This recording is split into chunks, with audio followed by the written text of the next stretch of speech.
नमस्कार दोस्तों, स्वागत है आपका आपके अपने चैनल महाविद्या एकेडमी में। हम यूपी ट्रिपल एससी मुख्य सेविका के लिए प्रैक्टिस सेट की सीरीज देख रहे हैं, जिसमें अभी तक हम 1 से लेकर 14 तक के प्रैक्टिस सेट को कंप्लीट कर चुके हैं और ये हमारा लास्ट प्रैक्टिस सेट है इस बुक का, प्रैक्टिस सेट नंबर 15। ठीक है, ये भी आपको 4 पार्ट्स में कंप्लीट करा दिया जाएगा और इस सीरीज से कंप्लीट होने के जस्ट बाद हम एक नई सीरीज स्टार्ट करने वाले हैं, जिसमें आपको मुख्य सेविका के लिए कंप्लीट थ्योरी, जितने भी वन लाइनर क्वेश्चन बन सकते हैं, जितना आपको करंट की ज़रूरत है उतना करंट भी अपडेट कर दिया जाएगा और आपको ज़्यादा से ज़्यादा मॉक टेस्ट प्रोवाइड करने की कोशिश की जाएगी। ठीक है, उस सीरीज़ को कंप्लीट देखने के बाद, उस कोर्स को कंप्लीट करने के बाद आपको बहुत ही कम कहीं से कुछ और देखना पड़ सकता है, नहीं तो उसकी नीड नहीं पड़ेगी। ठीक है, तो देखिए आज का फर्स्ट क्वेश्चन देखिए। पहला क्वेश्चन है आपका अभिकथन और तर्क वाला। ठीक है, आपको सही उत्तर का चयन करना है। देखिए अभिकथन क्या है? परिवार का प्रारंभिक कार्य है बालक की प्रसूति, देखभाल या परिचर्या और पालन पोषण करना। ठीक है, तर्क क्या है आपका? बच्चों का पालन पोषण समाज की मूलभूत आवश्यकता है। ठीक है, देखिए ऑप्शन देखिए क्या क्या है। ऑप्शन में ए सही है मगर आर गलत है। बी है आपका ए और आर दोनों सही है और ए आर का सही स्पष्टीकरण है। ऑप्शन सी देखिए, सी है ए गलत है मगर आर सही है। डी है आपका ए और आर दोनों सही है मगर ए का आर सही स्पष्टीकरण नहीं है। ठीक है, तो क्या है आपका? देखिए इसमें क्या आंसर होगा?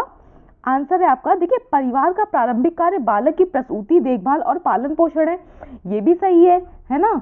और क्या है जो है आपका ऑप्शन नंबर, जो आपका तर्क है बच्चों का पालन पोषण समाज की मूलभूत आवश्यकता है, ये भी क्या है? ये कथन भी सही है। मतलब कि इसमें क्या, इसमें जो आपका अभिकथन है और तर्क है दोनों ही सही है, और जो ये है आपका तर्क है ये अभिकथन की सही व्याख्या करता है। तो आपका ऑप्शन क्या हो जाएगा? ऑप्शन हो जाएगा आपका बी, ए और आर दोनों सही हैं और जो है आपका ए आर का सही स्पष्टीकरण है। ठीक है, नेक्स्ट देखिए। नेक्स्ट क्वेश्चन है, निम्नलिखित विशेषताओं पर विचार कीजिए। पितृसत्तात्मकता, अंतर्विवाह, सोपान और समानता। क्वेश्चन आपसे क्या पूछ रहा है? इनमें से कौन सी विशेषताएं हिंदू जाति व्यवस्था की प्रारूपी हैं? कौन सी? इनमें से सभी, बी तथा डी, बी तथा सी, ए तथा डी। ठीक है, आपसे पूछ रहा है कौन सी हैं जो क्या है आपकी हिंदू जाति व्यवस्था की प्रारूपी हैं। ठीक है, तो देखिए जो आपका क्या है पितृसत्तात्मकता है। ठीक है, पितृसत्तात्मकता क्या है आपकी? ये देखिए ये सिर्फ हिंदू जाति व्यवस्था की वो नहीं है। ठीक है, ये अन्य धर्मों में भी होता है। अंतरजाति विवाह, ये आप कह सकते हैं कि ये क्या है? हिंदू जाति व्यवस्था की प्रारूपी है। भाई अंतरजाति होगा तभी तो जो जाति व्यवस्था है ये मेंटेन रहेगी ना। और जो सोपान है यानी कि जो स्तर होते, स्त्रीकरण होता है, ये भी क्या है? ये भी इसकी हिंदू जाति व्यवस्था का प्रारूपी है। तो और क्या है लास्ट ऑप्शन आपका? समानता। देखिए ये तो बिल्कुल नहीं होगा। अगर समानता ही होगी, अगर हम कास्टिज्म मानना बंद कर दें कि ये ब्राह्मण, क्षत्रिय, वैश्य, शूद्र मानना बंद कर दें, तो अगर समानता कर दें कि नहीं सब समान है, तब तो फिर जाति व्यवस्था खत्म ही हो जाएगी ना। तो क्या है आपका? ऑप्शन डी नहीं होगा। देखिए अगर डी नहीं होगा तो ये और ये तो खत्म ही हो गया। अगर डी नहीं है तो इनमें से सभी भी नहीं होगा, तो आपका ऑप्शन क्या बचा? ऑप्शन बचा आपका सी, बी तथा सी। नेक्स्ट देखिए। नेक्स्ट है, ऐसी कौन सी सामाजिक संस्था है जो यौन संबंधों की नियमितता एवं वैधता प्रदान करते हुए उनसे उत्पन्न संतानों को समाज में उचित स्थान दिलवाती है? परिवार, विवाह, नातेदारी या धर्म? तो ये सभी को पता होगा ये कौन सी संस्था है? ये है विवाह। ठीक है, नेक्स्ट देखिए। नेक्स्ट है, नातेदारी को वर्गात्मक तथा वर्णात्मक के रूप में किसने वर्गीकृत किया है? रिपीटेड क्वेश्चन है, आपको याद आ रहा होगा। ठीक है, जीपी मर्डॉक ने, ए आर ब्राउन ने, बी मेलिनोवस्की ने या एल एच मॉर्गन ने? तो किसने किया है? आपको पता होगा कि जो मॉर्गन थे इन्होंने नातेदारी में प्रयुक्त शब्दावलियों की दो व्यवस्थाओं में चर्चा की है।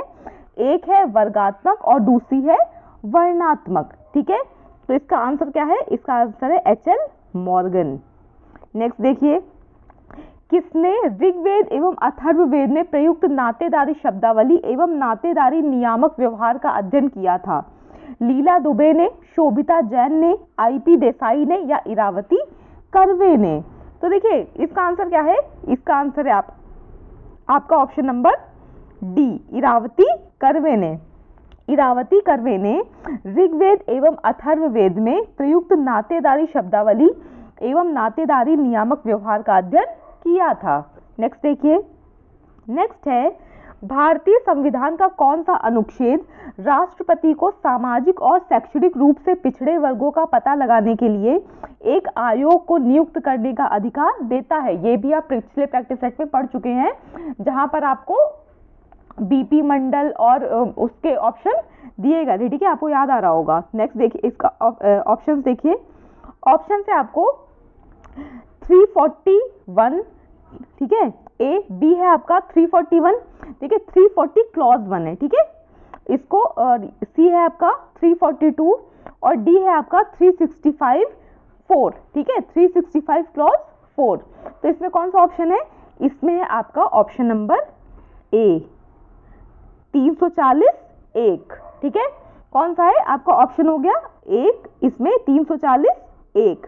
देखिए अनुच्छेद 340 1 में यह उपबंधित है कि राष्ट्रपति भारत के राज्य क्षेत्र के भीतर सामाजिक और शैक्षणिक दृष्टि से पिछड़े वर्गों की दशाओं के और जिन कठिनाइयों को वो झेल रहे हैं उनके अन्वेषण के लिए और उन कठिनाइयों को दूर करने और उनकी दशा को सुधार करने के लिए संघ या किसी राज्य द्वारा जो उपाय किया जाना चाहिए उसके बारे में और उस प्रयोजन के लिए संघ या किसी राज्य द्वारा जो अनुदान दिए जाने चाहिए उनके लिए एक आयोग की नियुक्ति कर सकेगा। यानी कि राष्ट्रपति ऐसा कर सकता है, किस अनुच्छेद के अकॉर्डिंग, अनुच्छेद 340 1 के अकॉर्डिंग। नेक्स्ट देखिए, नेक्स्ट है महिलाओं के लिए अनुच्छेद 16 का आशय है लोक सेवा में समान रूप से अवसर दिया जाना, बी धर्म, जाति, जन्म स्थान अथवा लिंग के आधार पर कोई भेदभाव नहीं, सी है आपका समान रूप से अभिव्यक्ति की स्वतंत्रता, या डी है आपका समान रूप से आजीविका का साधन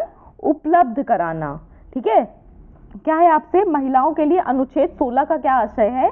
तो देखिए महिलाओं के लिए अनुच्छेद 16 में है लोक सेवाओं में समान रूप से अवसर दिया जाना, ऑप्शन नंबर ए, यानी कि अवसर की समानता। आपके में संविधान में लिखा है ना फंडामेंटल राइट्स में कि किसी भी व्यक्ति के साथ जाति, धर्म, लिंग, जन्म स्थान के आधार पर भेदभाव नहीं किया जाएगा। ठीक है, नेक्स्ट देखिए, नेक्स्ट है आपका ये कूट वाला क्वेश्चन है। देखिए धारणी विकास पर आयोजित निम्नलिखित औपचारिक राजकीय अंतर्राष्ट्रीय सम्मेलनों को कालानुक्रमित क्रम में व्यवस्थित कीजिए। यानी कि आपके जो 4 लिखे हुए हैं, आपके सम्मेलन लिखे हुए हैं, उनको उनके कूट के अकॉर्डिंग कौन सा पहले हुआ था, कौन सा बाद में हुआ था, आपको ये लगाना है। यानी कि आपको बताना है सबसे पहले कौन सा हुआ था, उसके बाद कौन सा हुआ, उसके बाद कौन सा हुआ और सबसे लास्ट में कौन हुआ।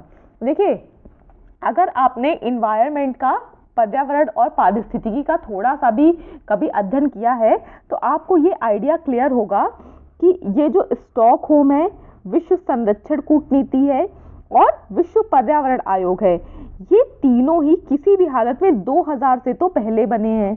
ठीक है, अगर इसका नाम वैश्विक 2000 आयोग है तो ये कब बना होगा, सन 2000 में। ठीक है, और ये जो तीनों ही हैं ये क्या है, 2000 से पहले बने हैं। तो पहले तो यही देखिए कि 4 सबसे लास्ट में किस में आ रहा है। ठीक है, तो 4 देखिए सबसे लास्ट में आ रहा है ए में और सी में, तो ऑप्शन बी और डी तो आपके तुरंत गलत हो गए। ठीक है, और अगर आपको ये पता है कि सबसे पहले जो कन्वेंशन है वो स्टॉकहोम कन्वेंशन बना था, उसके बाद जो आपका वर्ल्ड एनवायरमेंटल कमीशन है वो बना था। ठीक है, तो आपको पता होना चाहिए कि सबसे पहले कौन सा बना था, स्टॉकहोम बना था, और उसके बाद क्या बना था, विश्व पर्यावरण आयोग बना था। तो देखिए किसमें है, 1 पहले और 3 बाद में। देखिए इसमें 2 पहले है, 3 है, फिर 1 है, तो ये तो नहीं होगा। इसमें क्या है, ऑप्शन नंबर 1 देखिए, इसमें सबसे पहले है 1, 2, 3 और 4, तो यही क्या है आपका, यही वाला ऑप्शन आपका सही है। देखिए जो आपका स्टॉकहोम कन्वेंशन हुआ था, जो स्टॉकहोम सम्मेलन हुआ था, ये हुआ था 1972 में। ठीक है, जो आपका विश्व संरक्षण कूटनीति जो हुआ था ये आपका हुआ था सन 1980 में। ठीक है, और जो आपका विश्व पर्यावरण आयोग बना था ये आपका बना था 87 में, और जो आपका वैश्विक आयोग 2000 है ये बना था सन 2000 में। इसको कहीं पर नोट कर लीजिएगा इनके सन के साथ, यानी कि किस सन में ये कन्वेंशन या ये चीजें हुई थी, ठीक है, इंपॉर्टेंट है। और इनका जो सीक्वेंस है वो याद रखिएगा कि पहले कौन बना बाद में कौन बना। नेक्स्ट देखिए क्वेश्चन। नेक्स्ट है, किस वर्ष को महिला सशक्तिकरण वर्ष घोषित किया गया? 1999 को, 2001 को, 2005 को या 1998 को? किसको घोषित किया गया है? तो देखिए महिला सशक्तिकरण जो वर्ष है ये आपका घोषित किया गया था सन 2001 को, ठीक है। कब घोषित किया गया था? 2001 को घोषित किया गया था। नेक्स्ट देखिए, नेक्स्ट क्वेश्चन है आपका, वह समाजशास्त्री जिन्होंने सामाजिक नियंत्रण को समाजशास्त्र में अध्ययन का विषय बनाया वो कौन थे? ई दुर्कीम यानी कि email दुर्कीम, Arnold Toynbee, E.A. Ross या के डेविस? कौन थे? तो देखिए जो आपके E.A. रॉस हैं इसमें ऑप्शन नंबर सी।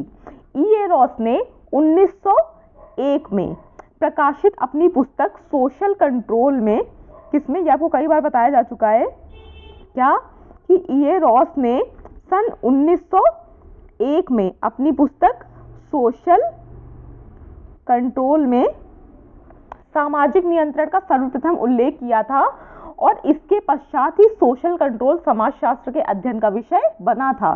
तो सामाजिक नियंत्रण को समाजशास्त्र विषय के अध्ययन में लाने का श्रेय किसको जाता है? ये आपका जाता है E.A. रॉस को, ठीक है। इनकी पुस्तक का नाम याद रखिएगा, E.A. रॉस ने पुस्तक लिखी थी सोशल कंट्रोल, जो आपकी आई थी सन 1901 में। नेक्स्ट देखिए, नेक्स्ट है, एक भारतीय महिला की 2010 RDA के अनुसार प्रतिदिन लौह तत्व की आवश्यकता है कितनी?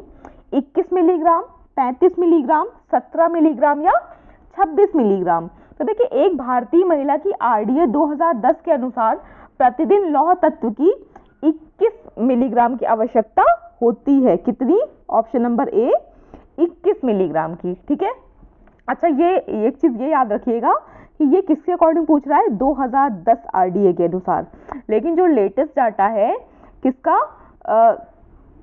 वो है 2020 का। 2020 RDA के अनुसार महिलाओं में जो लौह तत्व की आवश्यकता है वो बढ़कर कितनी हो गई है? 2020 का अगर आपसे डाटा पूछेगा, ठीक है, अगर आपसे 2010 का पूछेगा तब तो ये कितना है? तब तो ये है 21 मिलीग्राम। लेकिन अगर आपसे 2020 का डाटा पूछेगा तो ये होगा आपका 29 mg, 29 मिलीग्राम, ठीक है। ये चीजें याद रखिएगा कि 2010 RDA के लिए 21 ग्राम है और 2020 RDA के लिए ये कितना है? ये है 29 ग्राम। नेक्स्ट देखिए, नेक्स्ट है, इनमें से क्या एक आवश्यक वसीय अम्ल है? कौन सा? अर्जिनिन, सेफेलिन, सेरेब्रोसाइट्स या स्टेरॉल? क्या है इसमें से? तो देखिए जो आपका अर्जिनिन है ऑप्शन नंबर ए, ये क्या है? एक आवश्यक वसीय अम्ल है, ठीक है। देखिए आवश्यक वसीय अम्ल को भोजन द्वारा लेना आवश्यक होता है, क्योंकि इसके बिना शरीर की वृद्धि एवं विकास में मतलब जो है वो अवरुद्ध आते हैं, ठीक है। और इनका निर्माण हमारे शरीर में नहीं होता है और इनकी कमी से शरीर की वृद्धि रुक जाती है, क्योंकि शरीर में ना तो नए कोशिकाओं का ही निर्माण हो पाता है और ना ही जो क्षतिग्रस्त कोशिकाएं हैं एवं तंतु हैं उनकी मरम्मत हो पाती है, ठीक है। नेक्स्ट देखिए, नेक्स्ट है, जैविक मूल्य का प्रयोग किसकी गुणवत्ता माप के लिए होता है? किसकी गुणवत्ता माप के लिए?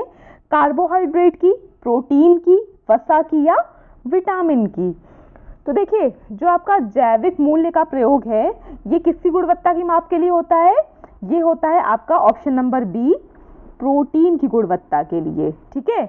मतलब प्रोटीन में क्या है? ये अमीनो अम्लों की गुणवत्ता के लिए होता है। अगर यहाँ पर अमीनो अम्ल लिखा होता तो वो एक्यूरेट ऑप्शन होता है, लेकिन यहाँ पर प्रोटीन है तो आप प्रोटीन को लगाएंगे, ठीक है। प्रोटीन और ब्रैकेट में लिख लीजिएगा अमीनो अम्ल की गुणवत्ता की जांच के लिए तो जैविक मूल्य है ये होता है। नेक्स्ट देखिए, नेक्स्ट क्वेश्चन है, कार्बोज का कार्य है कौन सा? प्रोटीन को अन्य कार्यों के लिए मुक्त करना, ऑक्सीजन का परिवहन, हड्डियों को स्वस्थ बनाए रखना या उपरोक्त में से कोई नहीं? तो क्या आपसे पूछ रहा है? कार्बोज का कार्य पूछ रहा है। तो देखिए कार्बोज का क्या कार्य है? इसका कार्य है ऑप्शन नंबर ए, प्रोटीन को अन्य कार्यों से मुक्त करना। देखिए हमारे शरीर में कार्बोज का मुख्य कार्य ऊर्जा प्रदान करना है। 1 ग्राम कार्बोज में 4 किलो कैलोरी ऊर्जा प्रदान होती है। एक ग्राम कार्बोज से, ये आपका इंपॉर्टेंट है, ये याद रखिएगा। 1 ग्राम कार्बोज से कितनी किलो कैलोरी ऊर्जा प्राप्त होती है, तो ये है 4 किलो कैलोरी। इंपॉर्टेंट है, आपसे पूछा जा सकता है। ठीक है, नेक्स्ट देखिए। नेक्स्ट है मौखिक पोलियो टीका है कौन सा? मृत टीका, इम्यूनोग्लोबुलिन, एंटीवायरल या ए और बी दोनों। आपसे क्या पूछ रहा है? आपसे पूछ रहा है मौखिक पोलियो टीका कौन सा है। तो देखिए आपका जो ऑप्शन ए और बी है, ये दोनों ही क्या है? ये मौखिक पोलियो के टीके हैं, तो आंसर हो जाएगा आपका डी। नेक्स्ट देखिए। नेक्स्ट है पारिवारिक स्तर को प्रभावित करने वाला कारक कौन सा है? प्राप्त साधन की कीमत, आधारभूत उद्देश्य एवं मूल्य, स्तर की सामाजिक स्तर पर स्वीकृति या उपरोक्त सभी। देखिए पारिवारिक स्तर मूल्य के मापक होते हैं जिनकी उत्पत्ति हमारे मूल्यों से होती है तथा ये हमारी स्थिति में रुचियों की मात्रा या उसके प्रकारों को निर्धारित करते हैं। इनसे हमें कितना संतोष प्राप्त होता है। ठीक है, देखिए लक्ष्य को प्रभावित करने वाले जो कारक हैं ये कितने हैं? ये हैं 3। कौन कौन से? देखिए ये जो तीनों ही लिखे हैं ना, यही क्या है? यही 3 कारक हैं, तो आपका ऑप्शन हो जाएगा डी। नेक्स्ट देखिए। नेक्स्ट है आपसे पूछ रहा है विवाह है सार्वभौमिक संगठन, सार्वभौमिक संस्था, सार्वभौमिक समाज या सार्वभौमिक समुदाय। तो देखिए अभी पहले ही आपने अभी इसी प्रैक्टिस सेट में आगे क्वेश्चन नंबर 2 या 3 था आपका, आपने देखा था विवाह क्या है? विवाह एक संस्था है। ठीक है, और अगर संस्था है तो संस्था देखिए इसमें से किसमें है? इसमें। तो जो विवाह है आपकी, ये है एक सार्वभौमिक संस्था। भाई जो विवाह है, विवाह तो पूरे विश्व के हर समाज में पाया जाता है ना, चाहे वो अमेरिका हो, चाहे वो अफ्रीका हो, चाहे वो एशिया हो, चाहे वो ऑस्ट्रेलिया हो, कुछ भी हो, विवाह संस्था है। ये क्या है? ये यूनिवर्सल है। ठीक है, तो आपका क्या है आंसर? आंसर हो जाएगा इसमें बी। देखिए विवाह जो है ये समाज की एक मौलिक इकाई है, ये संपूर्ण समाज की आधारशिला है। यह एक सार्वभौमिक संस्था है जिसमें परिवार ही समाज की प्राथमिक जो मौलिक इकाई है उसका मतलब निर्माण करता है। भाई देखिए समाज कैसे बनता है? लोगों से मिलाकर परिवार बनता है। ठीक है, और उन परिवारों को मिलाकर ही तो समाज बनता है। जैसे आप किसी मतलब कॉलोनी में रहते होंगे, ठीक है, आप किसी सोसाइटी में रहते होंगे, तो वहां पर बहुत सारे घर हैं, हर घर में एक परिवार है, तो वो सारे घर मिलाकर ही तो आपकी सोसाइटी बनी है ना। ठीक है, तो इसी प्रकार से परिवारों को मिलाकर ही क्या बनता है? समाज बनता है। नेक्स्ट देखिए। नेक्स्ट है चेतन तथा अचेतन प्रकार के सामाजिक नियंत्रण का उल्लेख किसने किया है? कार्ल मैनहीम ने, लेपियर ने, चार्ल्स कूले ने या लैंडिस ने? किसने किया है? तो देखिए जो आपके चार्ल्स कूले हैं, इन्होंने क्या किया है? इन्होंने चेतन और अचेतन की जो सामाजिक नियंत्रण की अवधारणा है उसका उल्लेख किया है। किसने? इंपॉर्टेंट है, याद रखिएगा कि सामाजिक नियंत्रण की चेतन और अचेतन धारणा का उल्लेख किसने किया है? तो ये किया है आपका चार्ल्स कूले ने। नेक्स्ट देखिए। नेक्स्ट है कास्ट इन इंडियन पॉलिटिक्स पुस्तक किसने लिखी है? बहुत फेमस पुस्तक है, आप लोगों को पता होगी, कास्ट इन इंडियन पॉलिटिक्स। देखिए एन.के. दत्ता ने, सी.एच. कूले ने, जी.एस. घुरिये ने या रजनी कोठारी ने? अभी बीच में ये बहुत चर्चित भी रही थी, तो ये किसने लिखा है? ये लिखा है रजनी कोठारी ने, caste in Indian politics. Next देखिए। नेक्स्ट है आपका जनसंख्या नियंत्रण का कारण हो सकता है परिवार नियोजन कार्यक्रम, शिक्षा का बढ़ता प्रचार प्रसार, निम्न जन्म दर का होना या उपरोक्त सभी। ठीक है, तो देखिए जनसंख्या नियंत्रण का कारण क्या हो सकता है? ये भी आपने ये अभी जस्ट लास्ट वाले प्रैक्टिस सेट नंबर 14 में पढ़ा है कि जनसंख्या का जो नियंत्रण है, परिवार नियोजन, शिक्षा का प्रचार प्रसार और निम्न जन्म दर का होना, ये तीनों ही चीज क्या है? जनसंख्या नियंत्रण का कारण हो सकते हैं। ठीक है, तो ऑप्शन क्या हो जाएगा आपका? ऑप्शन हो जाएगा डी। भाई देखिए अगर लोग फैमिली प्लानिंग जो कार्यक्रम है उस तरह की चीज़ें सरकार द्वारा चलाई जाएंगी तो भी लोगों में अवेयरनेस आएगी कि भाई अगर जनसंख्या हद से ज़्यादा हो गई तो उसके नुकसान उनको पता चलेंगे। और अगर शिक्षा का प्रचार प्रसार हो जाएगा तो लोग ऑलरेडी अवेयर हो जाएंगे और वो जो जनसंख्या नियंत्रण है उस पर ध्यान देंगे। और अगर जो जन्म दर है, जो बर्थ रेट है, वो भी अगर डाउन जाएगा तो भी क्या होगा, तो भी जनसंख्या नियंत्रित होगी। तो ये तीनों ही ऑप्शन सही है, आपका ऑप्शन हो जाएगा डी। नेक्स्ट देखिए, नेक्स्ट है, किसने कहा था कि अनुकूलतम जनसंख्या वह है जो प्रति व्यक्ति अधिकतम आय प्रदान करती है? किसने कहा था? डाल्टन ने, मॉल्थस ने, एडविन कैनन ने या सिज्विक ने? ये किसका कथन है? अनुकूलतम जनसंख्या वह है जो प्रति व्यक्ति अधिकतम आय प्रदान करती है। ये आपका कहा था ब्रिटिश अर्थशास्त्री एडविन कैनन ने। ठीक है, देखिए डाल्टन ने भी एडविन कैनन के प्रति व्यक्ति आय की संकल्पना को सहमति प्रदान की थी। ठीक है, आपसे ये भी पूछा जा सकता है कि किस विद्वान ने, किस अर्थशास्त्री ने एडविन कैनन का जो सिद्धांत था, कौन सा सिद्धांत? एडविन कैनन का जो प्रति व्यक्ति आय की संकल्पना का सिद्धांत था उसको सहमति दी है। तो ये किसने दी थी? डाल्टन ने दी थी। लेकिन ये जो सिद्धांत है अनुकूलतम जनसंख्या वह है जो प्रति व्यक्ति अधिकतम आय प्रदान करती है, किसका है? एडविन कैनन का है। नेक्स्ट देखिए, नेक्स्ट है, निम्नलिखित विचारकों में अंत्योदय शब्द का प्रयोग सबसे पहले किसने किया था? ठीक है, देखिए इसमें आपको अंत्योदय में दो लोगों का कंफ्यूजन हो सकता है। ठीक है, एक आपको किसका हो सकता है? जो पहले दो ऑप्शन है, महात्मा गांधी, विनोबा भावे, जयप्रकाश नारायण या राम मनोहर लोहिया। तो आपको महात्मा गांधी और विनोबा भावे में कंफ्यूजन हो सकता है। तो याद रखिएगा, जो आचार्य विनोबा भावे हैं, इन्होंने भारत के स्वतंत्रता संग्राम के लिए, मतलब उस सेंस में क्या किया था, सबसे पहले जो अंत्योदय कार्यक्रम है उसका, मतलब जो अंत्योदय शब्द है आपका, इसका प्रयोग सबसे पहले किसने किया था? ये किया था विनोबा भावे ने। ठीक है, इनके बारे में देखते हैं। देखिए आचार्य विनोबा भावे भारत के स्वतंत्रता संग्राम सेनानी, सामाजिक कार्यकर्ता तथा प्रसिद्ध गांधीवादी थे। उनका मूल नाम विनायक नारहरि भावे था। उन्हें भारत का राष्ट्रीय अध्यापक और महात्मा गांधी का आध्यात्मिक उत्तराधिकारी समझा जाता है। उन्होंने सर्वप्रथम अंत्योदय शब्द का प्रयोग किया था, जिसका अर्थ आर्थिक रूप से कमजोर और पिछड़े वर्गों के उदय का उदय एवं विकास है। देखिए अंत्योदय शब्द का क्या होता है, का मतलब क्या है? अंत्योदय शब्द का मतलब है जो व्यक्ति पंक्ति में सबसे अंत में खड़ा है। ठीक है, जो व्यक्ति समाज की उसमें सबसे अंत में खड़ा है, जब उस व्यक्ति तक विकास पहुंच जाए। ठीक है, इसका क्या मतलब है कि उस व्यक्ति तक का विकास होना चाहिए, तभी वो क्या होगा? अंत्योदय होगा। ठीक है, नेक्स्ट देखिए, नेक्स्ट है आपका क्वेश्चन। ठीक है, देखिए अंत्योदय का जो शाब्दिक मतलब है वो है अंत का उदय, यानी कि अंतिम पंक्ति में जो व्यक्ति है सबसे लास्ट में, उसका भी उदय जब हो जाए, जब वो भी क्या हो जाए, जब वो भी विकास की प्रक्रिया में शामिल हो जाए। नेक्स्ट देखिए, नेक्स्ट है, इमाइल दुर्खीम ने सामाजिक नियंत्रण के किस साधन को युवा पीढ़ी के सामाजिकरण के रूप में देखा है? कानून नियंत्रण द्वारा, धार्मिक नियंत्रण, न्यायालय द्वारा नियंत्रण या शिक्षा द्वारा नियंत्रण?